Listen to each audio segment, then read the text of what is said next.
Few people can attest to being in a true trance-like state. Far less can claim that they were not responsible for their actions while in it. Imagine for a second, this was your situation. You enter this state, only to awaken sometime later, far from home, covered in blood. You're picked up by the police, still unsure of what happened, and charged with a heinous crime that you have absolutely no recollection of ever committing. This was the reality for a young man in the early 1980s named Arne Johnson, who believed that he was the victim of demonic possession, an affliction of which would lead him to commit murder and mount one of the most iconic defenses of all time in a courtroom, in a case that has come to be simply known as "The Devil Made Me Do It." Was Arne Johnson truly the victim of a demonic attack, or was it something else altogether? We'll soon find out, for the story of "The Devil Made Me Do It" is coming up. Stay with us.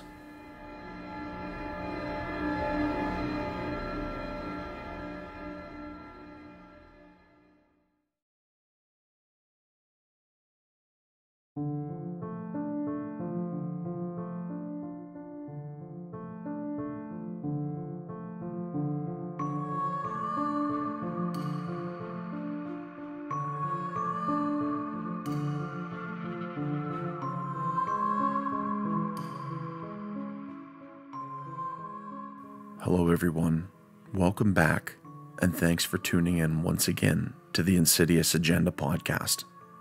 I'm Nick, your host for this week's story, and on this week's story, we're going to explore the tale of Arne Johnson and his iconic court defense of demonic possession. Ensure you're subscribed to this podcast so you don't miss out on any of our weekly episodes.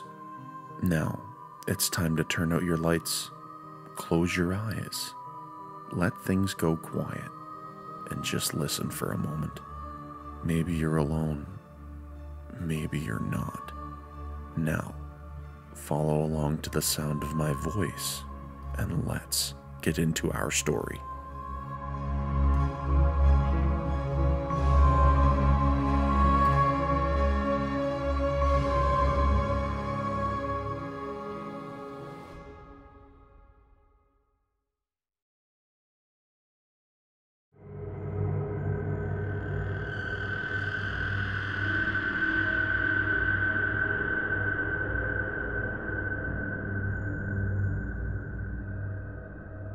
In 1980, a young family known as the Glatzels signed a lease for a rental property which was in a bit of a state and required a good thorough cleaning before it could be used. The entire family, the mother and father, Carl and Judy, along with their children Debbie, Carl Jr., Alan, and David, would all pitch in with the cleaning to make sure the place looked and felt as good as new. Everything was progressing as well as could normally be expected. That is, until Debbie's younger brother David saw the spirit of what he described as an angry old man. The old man had a coarse, ruddy skin and was wearing a torn plaid shirt and blue jeans. The spirit warned David to beware and physically pushed him onto a waterbed in the house's master bedroom. David, who was only 11 years old at the time, was terrified of what he had just experienced. Not knowing what to do about this, David ran to the only people he thought he could trust, his parents. When he retold the story to them, they became noticeably angry with him. They thought David was just using this excuse to get out of his chores and avoid cleaning the family home. Only then did David reveal that the spirit had threatened to hurt the family if they moved in. The Glatzel family did not heed this warning, and the family moved in shortly thereafter. David would be visited by the spirit that saw him before on the evening of their first night, He would later describe him as though his skin were burned and black, and he had feet of which resembled a deer. He told his family about this second encounter around the kitchen table late that evening. "I believed him instantly," his mother Judy later said. "I've read about the supernatural, and I've heard a lecture from the Warrens. When he first explained it, I thought it was a ghost." He began to have other visions of seeing the old man. Sometimes he would appear as he did the first time they met. Others, he would appear as a demonic beast who spoke only in Latin and would threaten to steal David's soul. Things for David began to take a turn for the worse, and he began to behave very strangely. He started having seizures and exhibited marks like scratches on his body. He would recite passages from the Bible and even tell in great detail stories of Adam and Eve through John Milton's work, Paradise Lost. Debbie also saw the entity for herself, and she would describe it as a man with big black eyes, a thin face with animal features and jagged teeth, pointed ears, horns, and hooves. The family all began to have strange experiences of their own. They heard noises that emanated from the attic but were attached to no earthly figure. David began having even more visions. They grew so frequent that he would begin to experience them even during the daylight hours. The family even made a request to have their house blessed by a Catholic priest. Unfortunately, this did not assuage any of their problems. Thus, they would finally make the decision that they no longer wanted to rent the property. At one point during these events, Debbie had begun to feel extremely unsafe about the whole situation. She asked her 19-year-old boyfriend, named Arne Cheyenne Johnson, to move in with them, which he agreed to do. Arne was described as a blonde, muscular, and wiry boy who was a lover of games and a good son to his mother. The family was really living in what was fast becoming a house of horrors. They were effectively living in hell. The entity in the home would attack other members of the family and continued to torment David. The Glatzel family was very tight-knit and looked after one another. Often, they would sleep during the day and keep a dark vigilance at night. As it was often at night, they would need to struggle to keep David in bed. David often showed signs when he was succumbing to the demonic influence. His head would lower to his chest. His eyes would roll into the back of his head, and he began emitting a hideous laughter. Toys would often move on their own. Dishes would levitate, and even furniture would be tossed through the air. Only 12 days after moving in, the Glatzels decided it was time to call for help. Their first call was to the Catholic Church, requesting an exorcism to be carried out on David. Unfortunately for the Glatzels, the church, at that time, would decline to intervene further than it already had. So when your church abandons you, where do you go next? The Glatzel family called the only people they could think of: Monroe, Connecticut-based paranormal investigators and demonologists, Ed and Lorraine Warren. When the Warrens arrived and their investigation began, Lorraine made note of witnessing a black mist appearing next to David, which was indicative of something malevolent that had a hold of him. The Warrens were told stories of how David was being beaten and choked by something invisible, and that the red marks could be seen on his neck. He would speak in otherworldly voices that were not his own.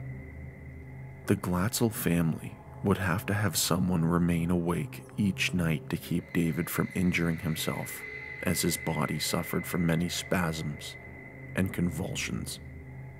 Lorraine attested to witnessing David levitate, stop breathing, and even demonstrate the ability to predict the future events through precognition.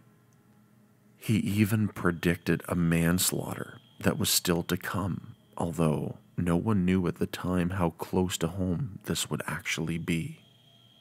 Ed confirmed that David was demonically possessed and that an exorcism would have to be performed to rid him of this entity. The Glatzels agreed to this, and the Warrens were able to find a Catholic priest who was willing to conduct the ritual. By the end of the cycle, 3 lesser exorcisms had been performed on David. During one of them, Arne was present. He would taunt the demon, encouraging it to spare David and enter his body instead, saying, "In the name of Jesus Christ, leave David's body.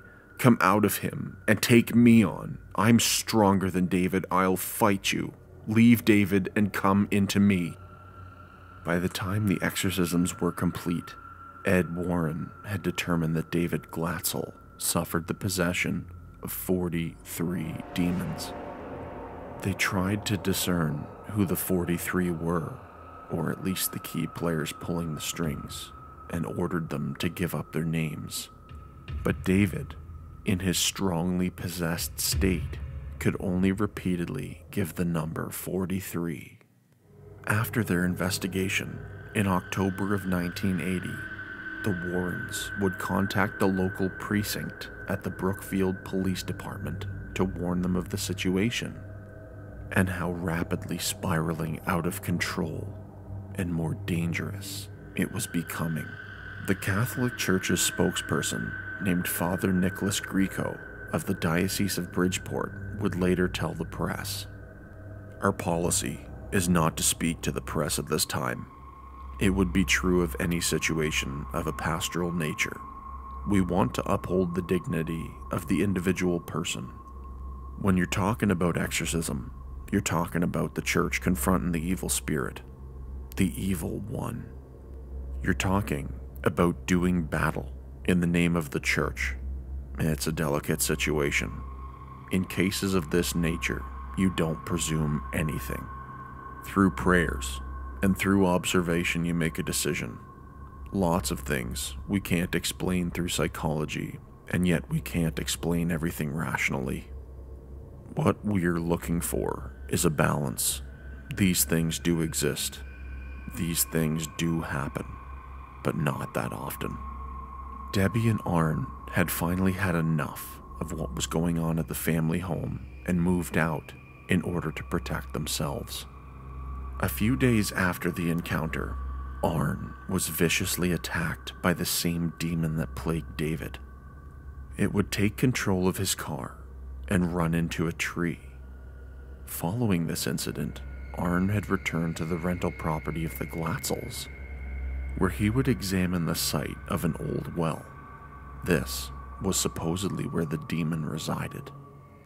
Arne had been previously warned by Ed and Lorraine not to go near that well, a warning he neglected to heed. For it was here that Arne would encounter the demon, and when he made eye contact with it, he would become possessed. It's likely that Arne went to the well to see if the demons truly had left David in favor of him. Now, the concept of what happened between David and Arne is loosely based on something, I believe, known as demonic transference. Demonic transference is something that originally happened and was outlined in the Bible's book of Matthew 8:28-34, when Jesus transferred Legion and its accompanying demons from a group of possessed men into a herd of pigs. This was the only time in Catholic text that something like this was mentioned. The transference occurs when, at the moment of deliverance during an exorcism, the demon or demons quickly examine those nearest to them and attempt to transfer to a new host. Normally, through a door someone has left open because of continuing sin. Also, being in close proximity to or touching another person near them. With this instance, it's likely when Arne tormented the demon, that demonic transference took place. Both Debbie and Arne were able to find a place together and move in. They were madly in love with one another. Now, there is a bit of backstory in Arne and Debbie's relationship. A good amount of it, to be fair. There was about a 7-year difference in their ages. Debbie was 27, while Arne was about 19 or 20 over the course of this story. They met at a supermarket when Arne was only 12 years old. He helped Debbie pick up a display she had knocked over. In Debbie's words, it was love at first sight, although she could discourage any kind of relationship. She became great friends with Mary Johnson, Arne's mother, and the two took part in a number of social activities together, like picnicking and beach days. When Arne turned 16, he asked Debbie out on a date and says the two fell in love quickly. Arne would drop out of high school to help his mother financially. When Mary became ill, Arne and Debbie took over looking after the other children and became something of an already married couple. The Johnson family, with Debbie, would move into the countryside in 1980 in order to get the kids away from the inner city lifestyle that often came with street fights and things of that nature. Debbie was eventually hired on as a dog groomer for Brookfield Pet Motel by a 40-year-old man named Alan Bono.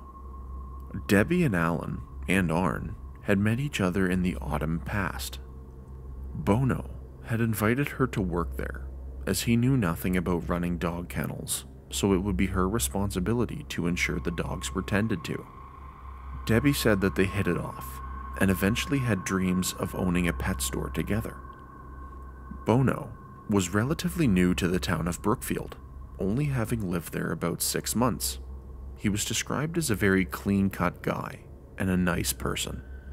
He was short, stocky, and liked to talk about himself.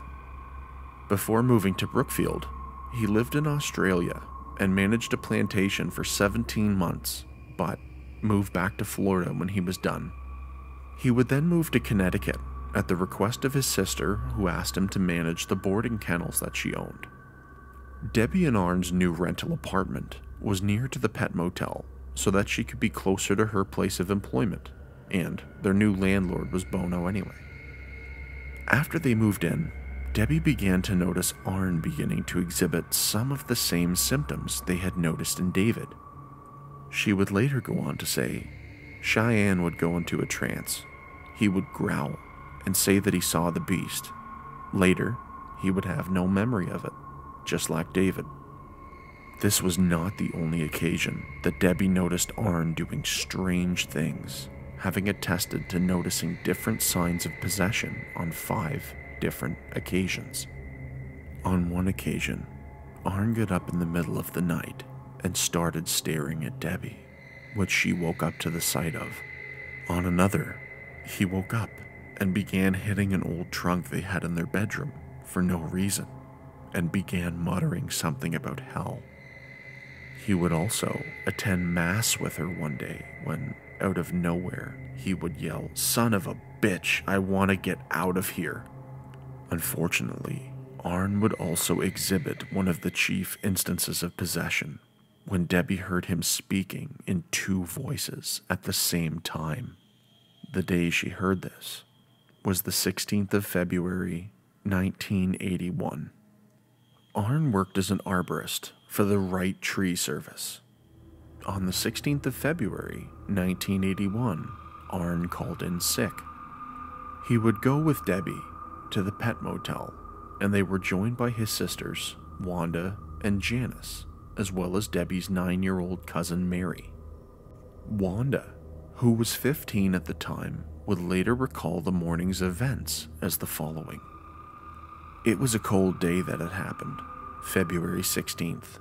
It was George Washington's birthday, a holiday of sorts. At least it was for some. Arne Johnson, Cheyenne to his friends, called in sick that day to the Wright Tree Service where he worked. He said he had a sore throat. Debbie Glatzel, his girlfriend, headed for the Brookfield boarding kennels where she worked grooming dogs. She had a customer, an ugly black French poodle, and Janice, Mary, and I came to watch. Cheyenne joined us.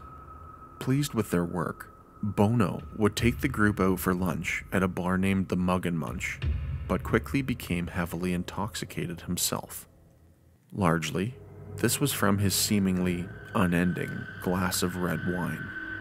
It was said Bono had a habit of overindulging in alcohol, but he did make the group a promise that he would give up drinking the following Saturday.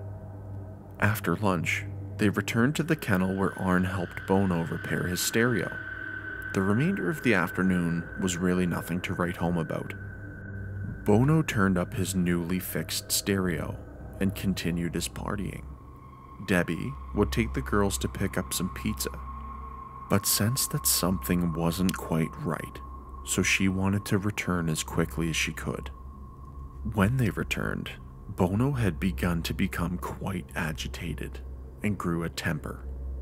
Debbie asked everyone to leave the room so she could speak with Bono. He grabbed a hold of her cousin Mary and refused to let go.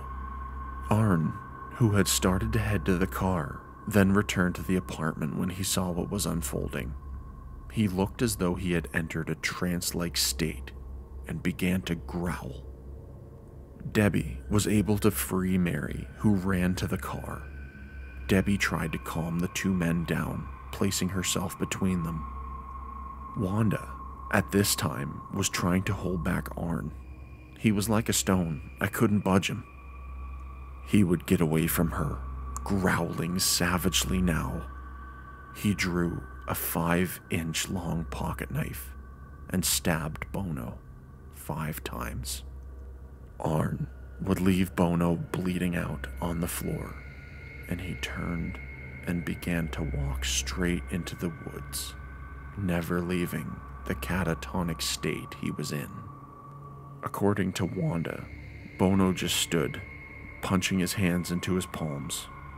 It only seemed like a moment or two before he keeled over and his face hit the floor. Bono succumbed to his injuries hours later. He was described as having 4 or 5 tremendous wounds. 4 to his chest, and 1 that stretched from his stomach to the base of his heart. To this day, Arne Johnson has attested he has no memory of the murder. When the police found Arne, he was 2 miles away from the killing and was taken into custody, being held at the Bridgeport Correction Center. His bail was set at the sum of $125,000. There was a fund set up known as the Arne Johnson Defense Fund in an attempt to raise the required bail money, but it was not as successful as initially hoped and ultimately failed in its goal. This was the first murder in the 193 years of Bridgeport's existence. It was attested that the 2 men were fighting over Debbie. When the Warrens were contacted the following day, they would inform the police that there was more to the story than just black and white murder. Lorraine would inform them that Arne Johnson was the victim of demonic possession. However, this was found to be insufficient enough to steer them away from what they believed, they being the police, that this was just a murder after a verbal altercation. When news of the killings first got out, it, like most murder cases, became a media frenzy. The police chief, John Anderson, would tell the press, "It was not an unusual crime. Somebody got angry, and an argument resulted in this. We couldn't have a simple, uncomplicated murder. Oh no. Instead, everyone in the whole world converges on Brookfield. I'm trying to be very objective, to keep an open mind. I can't say that it didn't happen." What Anderson really hoped was that the events surrounding the murder and the possibility of demonic involvement wouldn't turn Brookfield into a sequel of Amityville. Nonetheless, the police department would receive no shortage of mail each week offering some sort of religious salvation from the demonic affliction of the case. A gilded crucifix was even sent to the chief, which he hung in his office. Although he wasn't a firm believer in the demonic, he didn't want to push his luck. Arne Johnson hired a lawyer named Martin Minella to defend him. Minella received calls from all over the world with inquiries into what the media had labeled the demon murder trial. In Minella's words, "Everyone is interested in this case. Everyone. We get calls from Australia, from Switzerland, from England, everywhere." At one point, Minella would travel across the pond to England and meet with legal representation there who had been put in a similar situation, although those cases never went to trial. "When I went to London, they recognized me on the street. All the top studios are interested in this, all the top producers. Of course, my position is that we won't talk until after the trial is over. My client is more important to me. This case would be the first of a person to plead not guilty by way of demonic possession, or more simply, the devil made me do it." The concept was originally brought forward to Minella by the Warrens. "I didn't come up with this," Minella would go on to say. "This is what was presented to me. I went to see Ed and Lorraine, and I decided to take the case after talking to them. They told me that when you're possessed, you have no control over your actions. That stuck in my mind." Being nothing short of a quote machine, Minella had also one of the more interesting, from an overarching point of view, quotes surrounding the entire trial, and why Bono was specifically targeted by the demons that possessed Johnson. Think about it. What's the guy's name? Bono, right? And what name is Bono? It's Italian. So what does Bono mean in Italian? It means good, and evil likes to destroy good. Because of the interest, the Warrens would inform the media that a few of the top movie-producing studios were interested in picking up their story. Their agents had promised the media that lectures, a book, and a movie detailing this case was all in the works. Even Lorraine would go on to say, "Will we have a book written about this? Yes, we will. Will we lecture about this? Yes, we will. Our agents at the William Morris Agency have already begun talking to many studios." Johnson's trial began the morning of Wednesday, the 28th of October, 1981. Minella proceeded with the submission of a plea for his client, as previously mentioned, not guilty by way of demonic possession. This plea was immediately rejected by presiding Judge Robert Callahan. The judge's reasoning for the rejection was that no such defense could ever exist in court, due to a lack of evidence, and that it would be irrelative and unscientific to allow related testimony. He would go on to say, "I'm not saying I don't believe in demonic possession. I'm just saying that I'm not allowing that defense, period. There's no such defense." Pivoting from their original plea, the defense instead chose to imply that Johnson acted in self-defense. As their focus had shifted, the jury wasn't legally allowed to consider demonic possession as a viable explanation for the murder that had taken place.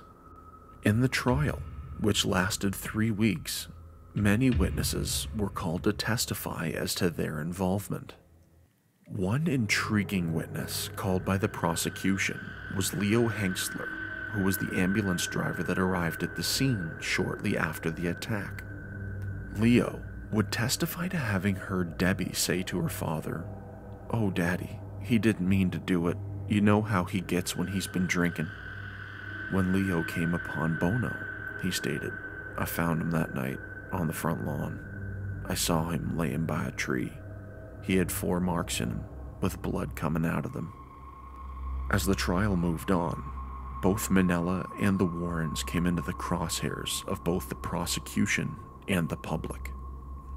They were ridiculed mercilessly and mocked, and they were viewed largely as profiteers of this unfortunate tragedy. A mentalist named George Kreska said the following: "They have an excellent vaudeville act. It's a good roadshow. This case more involves clinical psychologists than it does them. The Warrens would later speak to reporter Lynn Darling from the Washington Post.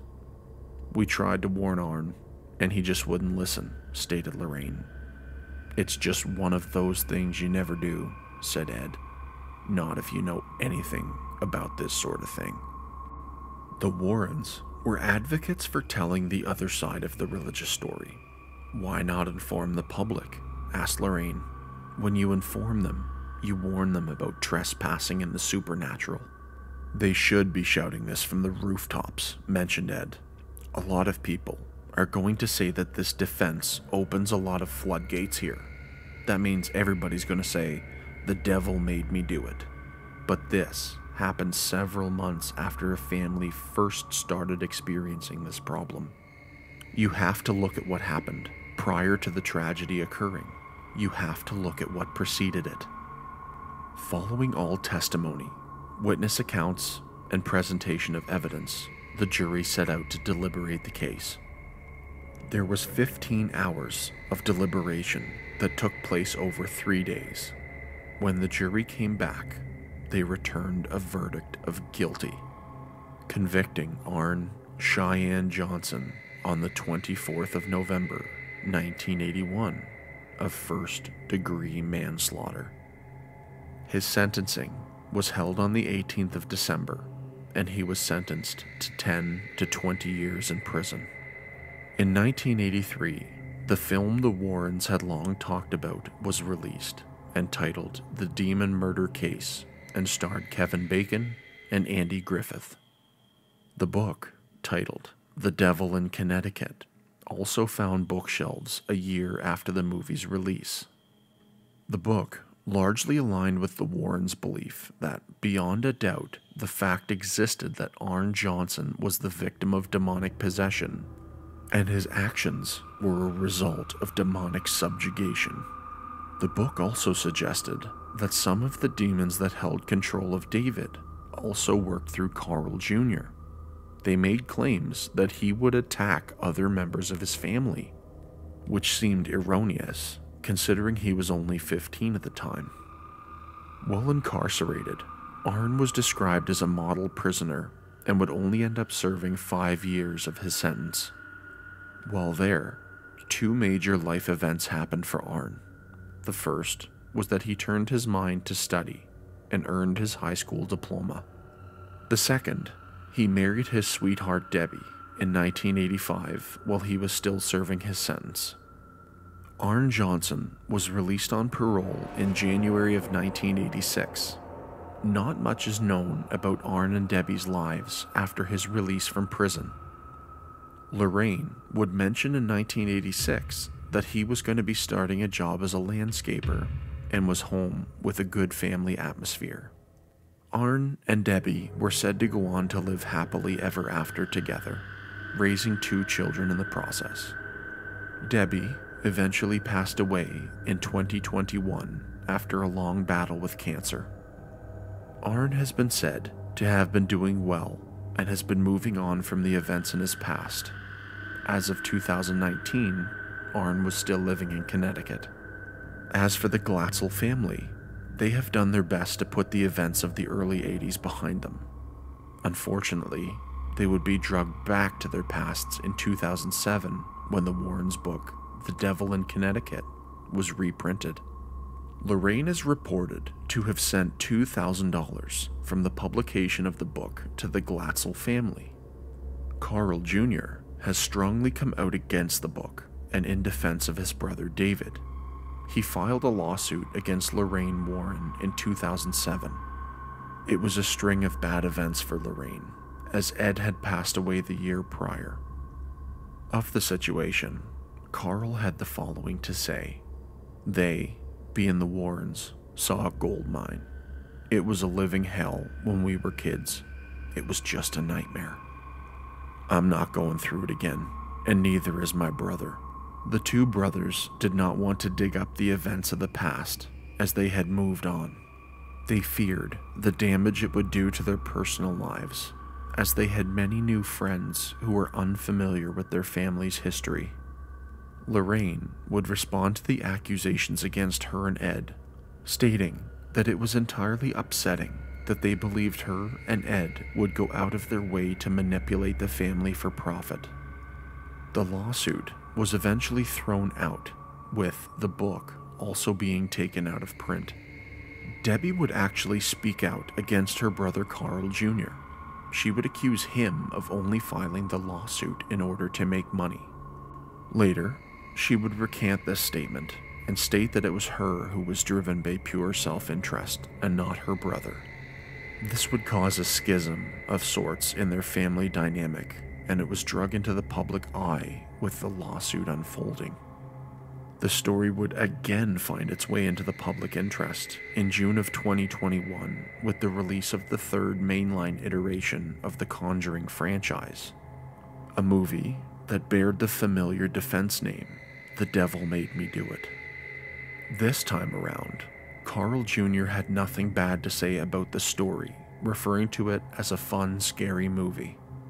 He took a bit of issue with the way that Bono was portrayed, but mainly due to the character's inaccuracy, as well as the inclusion of a new subplot.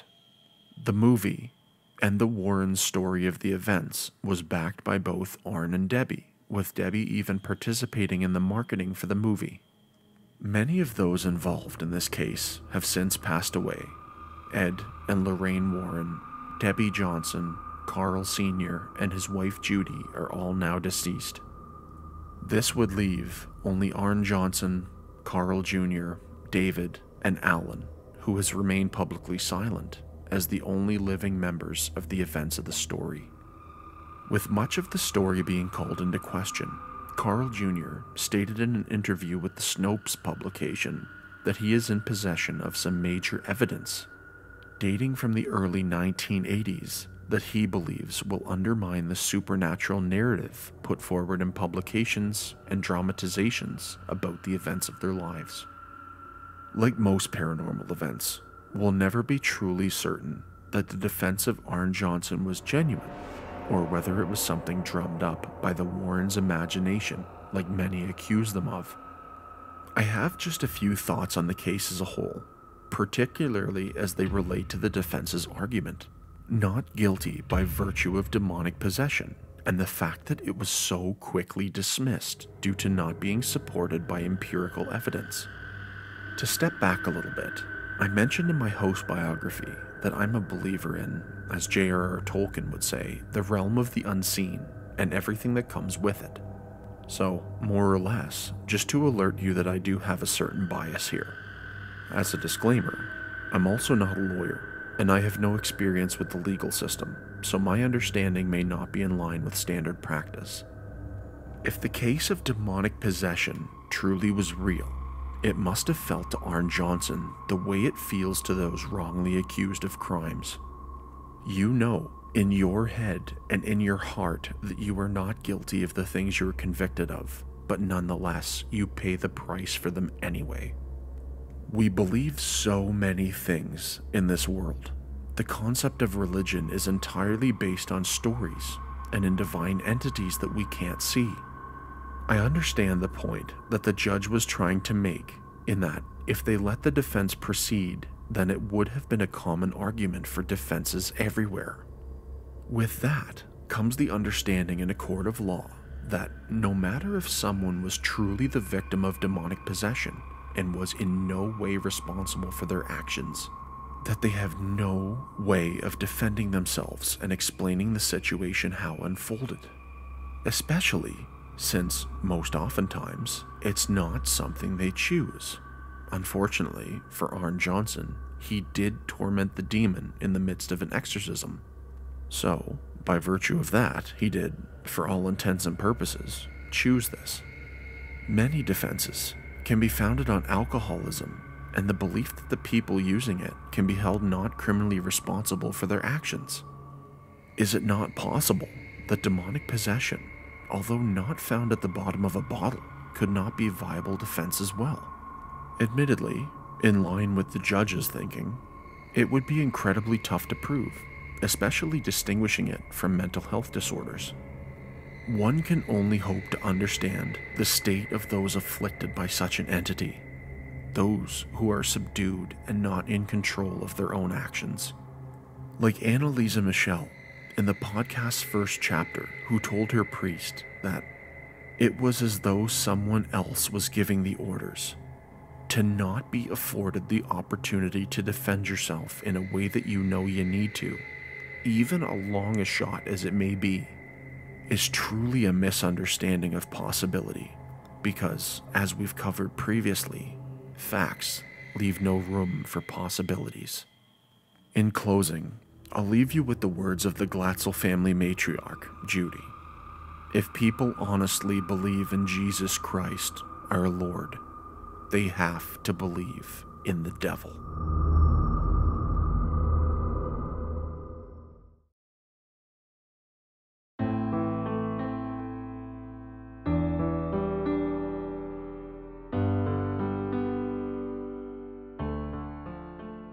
If you're hearing this message, that means you made it to the end of our story about Arne Johnson and his famous defense. I hope you enjoyed this week's episode, and I'd like to thank you very much for listening. For more information about the podcast, please visit our link tree in the show notes. And remember, before you go, to subscribe so you don't miss out on any of the exciting stories to come. And remember to come back on Thursday for our first bonus episode of spooky season, titled The Wynyard Apparition. We'll also be back next Tuesday for our regular episode, where we'll try to avoid witch hunters, an unfair trial, and being burned at the stake in order to survive. The Salem Witch Trials. New episodes are released every Tuesday at 5 a.m. Eastern Standard Time. But for now, it's time to close the cover of the Insidious agenda. I'll see you again next week.